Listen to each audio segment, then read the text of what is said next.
এভাবেই প্রাচীন ঐতিহ্যগুলো ধরে রেখেছে কিছু মানুষ। বৃষ্টি হলেই খালের ধারে এভাবেই মাছ ধরার একটা হিড়িক পড়ে যায়। দেখতে পাচ্ছেন কত বড় জাল, এই জাল দিয়েই এভাবেই সিস্টেম করে একটা আদিম পদ্ধতি বলতে হবে, এবং মাছগুলো ধরে পাশে একটি নেট দিয়ে রাখা হয়েছে, সেখানে মাছ দেয়। খুব মাছ পাওয়া যায় তা কিন্তু নয়, তবে দীর্ঘ অপেক্ষার পরে কিছু হয়। আমরা দেখতে পাচ্ছি একেবারে কম, কয়েকটি মাছ। কি নাই নাকি? মাছ আসলে নাই। আগে যেভাবে মাছ ছিল এখন সেই মাছ নেই বললেই চলে। আসলে এখন আর মাছ তেমন নেই। অসাধারণ একটি প্রক্রিয়া, অসাধারণ একটি পদ্ধতি। আসলে গ্রামের ইতিহাস ঐতিহ্য আপনারা সবাই জানেন। মুরব্বি, এখানে তো মাছ হচ্ছে না, তো এই যে মাছ ধরতে কষ্ট হচ্ছে না? তবুও মজা পান না মাছ ধরে? আসলে দর্শক, মাছ ধরা কিন্তু কষ্টের কাজ, তবে কষ্টের থেকে আনন্দ বেশি। এভাবেই মাছ ধরাটা খুব ভালো লাগে তাদের কাছে। আসলে মাছ পাক বা না পাক ওইটা বিষয় না, মাছ যে ধরছে এটাই অনেক ভালো লাগার বিষয়।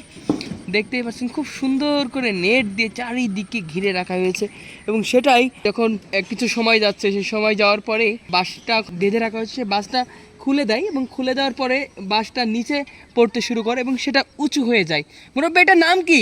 ভ্যান না ভ্যাল?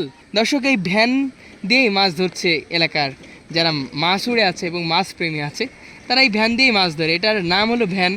এই ভ্যান দিয়েই মাছ ধরছে। কয়েক মিনিট এভাবেই পানির ভিতরে রাখা হয়। পানির ভিতরে রাখা হলেই এভাবেই তারা সুন্দর করে তুলতে থাকে। তোলার পরে আসলে যে মাছটা হয়, সে মাছটা দেখার পরেও কিন্তু একটা আত্মতৃপ্তি আসে, সেটা আমরা দেখতে পাচ্ছি এখানে। এই ভ্যান দিয়ে খুব, আসলে আপনাদেরকে যদি বলি কতটা আসলে দক্ষতার সাথে এটা বানাতে হয়, যদি না বানানো হয় সেক্ষেত্রে মাছ কিন্তু পাবেই না। এটা তো বানাতেও অনেক কষ্ট হয় নাকি?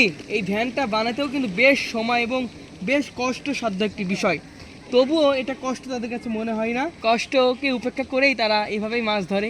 তবে তাদের দাবি, আসলে আগে যেভাবে মাছ পাওয়া যেত এখন কিন্তু মাছ নেই বললে চলো। কয়েকটি ছোট ছোট পুঁটি মাছগুলো তারা পাচ্ছে, সেটার অপেক্ষাই এই দীর্ঘ সময় ধরে করছে। আমরা এখানে মিনিমাম 10 মিনিট যাবত অপেক্ষা করছি। কয়েক মিনিট পর পর এভাবেই ভ্যানগুলো ওঠানো হচ্ছে আসলে মাছ পাওয়ার জন্য। আমরা যদি আপনাদেরকে দেখানোর চেষ্টা করি, সামনে দেখতে পারবেন যে কচুরিপানাগুলো আছে, সেই কচুরিপানার ঠিক সামনে দিয়েই এভাবেই ভ্যানটা একেবারে নিচের অংশ সামনে রাখা আছে। সেই অংশটা যখন উপরে ওঠানো হচ্ছে, ওপরে ওঠানোর পরেই কিন্তু সেই মাছগুলো ধরা হচ্ছে, এমনটা আমরা দেখতে পাচ্ছি। যদি আপনাদেরকে এই সাইডে দেখানোর চেষ্টা করি, একটি খাল লক্ষ্য করতে পারছি, একটি গ্রামের মধ্যে দিয়ে খাল বয়ে গেছে। এখন যেহেতু বর্ষার সময়, সেই কারণে প্রতিটা খালে পানি বেঁধে রয়েছে। এই বাঁধার ফলে মাছ হবে, এটাই কিন্তু স্বাভাবিক। তবে এইটা ধরতে কতটা আসলে পরিশ্রম, কতটা ব্যয়বহুল সেটা কিন্তু বলতে আর বাকি থাকে না। যদি বলি, এখানে মিনিমাম 10 থেকে 12টি বাঁশ ব্যবহার করা হয়েছে।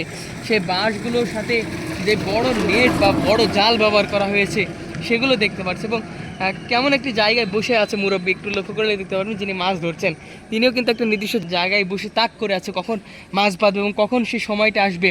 সেই সময়টা হলেই সেই ভ্যানটা উঁচু করবে, এবং উঁচু করার পরেই যে মাছগুলো বাঁধবে সেগুলোই কিন্তু আসলে তাদের লাভ, বা সেগুলোই কিন্তু সবচাইতে ভালো লাগার বিষয়। মুরব্বী, সময় হয়েছে কি? একটু দেখি মাছ হয়েছে কি দেখি, আমরা একটু দেখবো। ওনাকে রিকোয়েস্ট করলাম, যার কারণে সময় এখন হয়নি। সময় হলে আপনারা ভালো মাছ দেখতে পেতেন।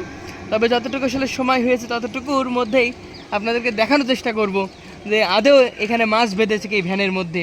একটা গ্রামীণ ইতিহাস ঐতিহ্যের সাথে আমাদের জড়িয়ে আছে এই ভ্যান পদ্ধতিতে মাছ সংগ্রহ করা। আমরা দেখতে পাচ্ছি ছোটো ছোটো পুঁটি বা ছোটো ছোটো মাছের যে পোনাগুলো আছে সেগুলোই ধরা পড়ছে। তাদের দাবি, এখন আগের মতো সেভাবে মাছ পাওয়া যায় না, তবে যতটুকুই পাওয়া যায় ততটুকুতে পেয়েই তারা প্রশান্তি পায়, এমনটাই কিন্তু তারা বলছে।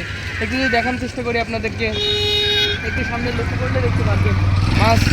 এইবার মনে হচ্ছে একটু মাছ কি হয়েছে, দর্শক যেমনটি ভেবেছিল তেমনটি আসলে নাই, বা বেশি মাছ হয়েছে তা কিন্তু নয়। যতটুকু আসলে পেয়েছে তাতে আসলে প্রশান্তি থাকতে হয়। একেবারে সে আদিম পদ্ধতি অবলম্বন করে এভাবে মাছ ধরা হয় গ্রাম বাংলাতে। অনেকে আসলে খেপা যে জালগুলো আছে সেগুলো দেয়, বা কারেন্ট জালগুলো আছে সেগুলো দেয়, কেউ বা বড়শি দিয়ে মাছ ধরে, কেউ বা ভ্যান পদ্ধতিতে মাছ ধরে। তবে সবচেয়ে ব্যয়বহুল খরচ এটাই মনে হয় সবচাইতে বেশি। অপেক্ষা করছে কখন ভ্যানের মধ্যে মাছ আসবে এবং সে মাছগুলো সংগ্রহ করবে।